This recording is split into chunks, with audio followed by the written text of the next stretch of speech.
Good morning students. हमने अपने first chapter के फर्स्ट एंड सेकंड श्लोक को कर लिया था। आज हम थर्ड और फोर्थ श्लोक करेंगे और इसके साथ ही हमारा ये चैप्टर कंप्लीट हो जाएगा। तो आइए थर्ड और फोर्थ का हिंदी अर्थ करते हैं। थर्ड श्लोक है, ललित पल्लवे पादपे पुष्प पुंजे मलय मारुतो चुंबिते मंजुकुंजे स्वैनन्तीं तति प्रेक्ष्य मलिनां निनादय नवीनामयी वाणी वीणाम। ललित माने मनोहर, पल्लवे यानी पत्तों वाले, पादपे यानी पादपों पर, वृक्षों पर, पुष्प यानी फूलों के, पुंज यानी समूह पर। ललित यानी सुंदर, मनोहर, मन को आकर्षित करने वाले, पल्लवे यानी पत्तों पर, पादपे यानी वृक्षों के, पुष्प समूहों पर, मलय मारुतो चुंबिते, मलय यानी चंदन के वृक्ष के, मारुतो चुंबिते, जो चंदन के जो वृक्ष हैं वह बहुत ऊंचे हैं। मारुतो चुंबिते यानी सुगंधित वायु से स्पर्श किए हुए हैं। मंजू कुंजे यानी शोभन जो सुंदर लताएं हैं उनसे आच्छादित हैं। कुंजे यानी उनका समूह है।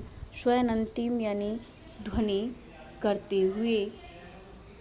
ततिम यानी स्वैनन्ती ततिम यानी पंक्ति को, समूह को। प्रेक्ष्य यानी दृष्टवा, प्रेक्ष्य यानी देखकर।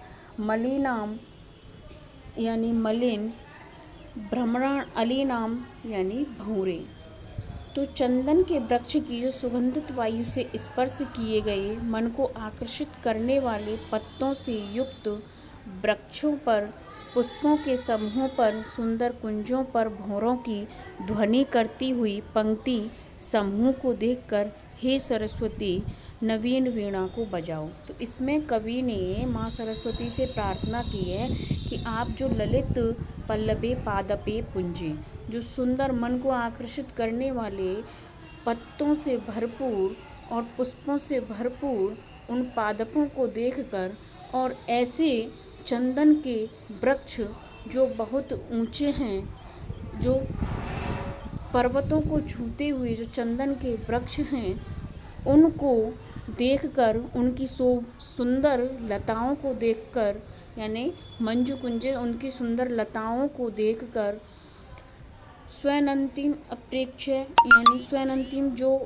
अलीनाम यानी भंवरे, अली बोलते हैं भंवरे को, तो जो भंवरा है उसके उस ध्वनि को सुनकर, ततीम यानी पंक्ति या समूह को, मलिनाम यानी कृष्ण, जो काले वर्ण का, कृष्ण वर्ण का जो भंवरा है, जो भंवरा पेड़ों पर अपनी ध्वनि करता घूम रहा है, उस ध्वनि को सुनकर हे माँ सरस्वती उस सुंदर वीणा को, नवीन वीणा को बजाओ।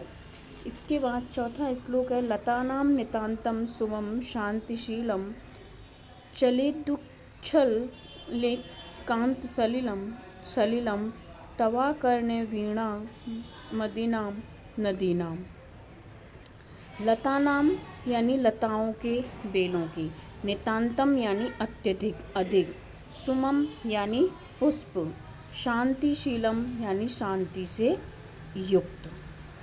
शांति से युक्त पुष्प लताओं को देखकर, शांति से युक्त उन पुष्प लताओं को देखकर।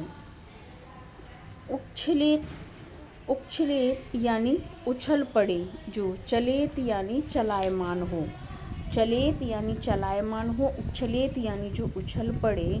कांत सलिलम, कांत यानी मनोहर सुंदर, सलिलम यानी जल, मतलब ऐसे नदी, झरने, तालाबों को देखकर जिनमें जो जल चलायमान है और वह जल एकदम से उछल पड़े, यानी जल से भरे हुए नदी, झरनों को देखकर।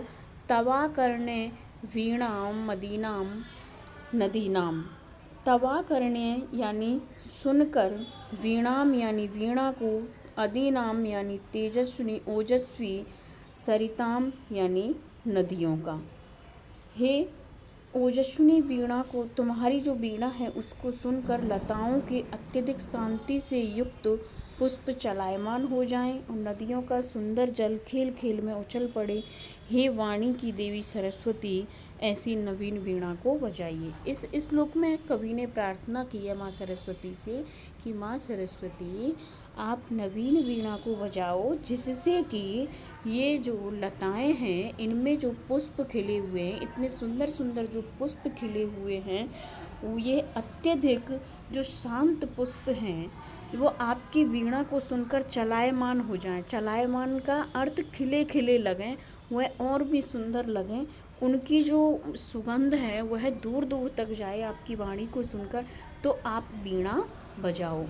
फिर दूसरी लाइन में कवि ने प्रार्थना की है कि माँ सरस्वती, आपकी वीणा की आवाज़ को सुनकर जो नदियों का जल है, जो नदियाँ जल से भरी हुई हैं, उनका जो जल है वह बहता हुआ है, वो अभी तो बह रहा है, लेकिन आपकी वीणा को सुनकर वह उछलायमान यानी उछलने वाला और भी तेज हो जाती हैं। आपकी आवाज़ को सुनकर, आपकी वीणा की आवाज़ को सुनकर नदियाँ और भी तेज हो जाती हैं, उनका जल खेल खेल में उछल पड़ता है, तो आप ऐसी वीणा बजाइए। कवि ने दोनों श्लोकों में माँ सरस्वती से प्रकृति के सौंदर्य का वर्णन करते हुए प्रकृति को और भी मनमोहक और सुंदर बताते हुए माँ सरस्वती से प्रार्थना की है कि माँ सरस्वती, ये इतनी सुंदर मनोहर जो प्रकृति है, इसमें जो मंद सुगंधित जो वायु बह रही है, इसमें जो लताएं हैं वह पुष्पों से लदी हुई हैं, वृक्ष हैं जो फलों से लदे हुए हैं, नदियाँ और झरने तालाब हैं वह जल से भरे हुए हैं, वो इतना तो है ही, लेकिन आप जब नवीन वीणा को बजाओगे तब ये सारी चीज़ें और भी सुंदर और भी मनोहर हो जाएंगी। सारी चीज़ें पेड़ों पर पुष्प खिल उठेंगे, फल और भी आने लगेंगे और नदियों का जो जल है वह खेल खेल में और भी उछल पड़ेगा। तो इस तरह से कवि ने माँ सरस्वती से नवीन वीणा बजाने के लिए कहा है। बच्चों, ये फर्स्ट चैप्टर कंप्लीट हो गया है। नेक्स्ट क्लास में हम इसके क्वेश्चन आंसर्स करेंगे। तब तक आप इसका हिंदी अनुवाद करके रखिए। कल मैं आपको इसका हिंदी अनुवाद का PDF भेज दूँगी।